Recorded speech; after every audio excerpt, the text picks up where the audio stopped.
UW-Madison has a long and rich tradition of student voices rising up against perceived injustices.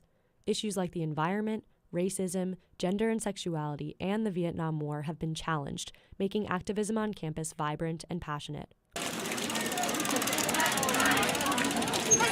in the capital! Rapist on the path! The system is the problem! Do the fucking math! Misogynist in the capital! Activism is fluid. Take the social issues of gender and sexuality, for example. In the media, in schools, talked about amongst friends, everyone has had some sort of exposure to this social issue. Even the government has recently started to write legislation to create a more equal society for all genders and sexualities. But this social issue has not always been what it is today. In the 90s, when I was in college, a lot of if you could call it, I was involved in activism. We were organizing on feminist issues and sexual health issues and those kinds of things.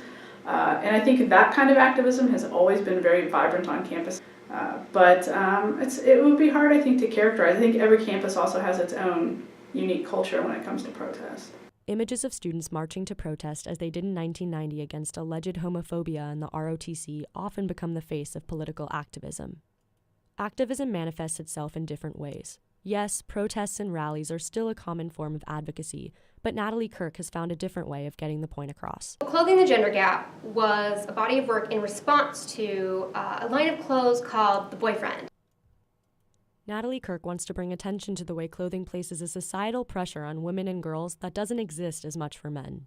Then I met one man, and he just up and decided one day that he didn't want to hide it anymore. He really enjoys wearing women's clothing.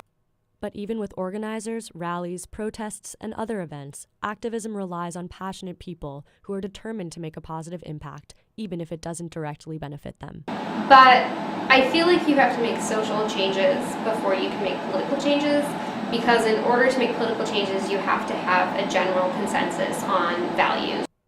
The latest generation of student activists carry on the spirit of speaking up when something is wrong.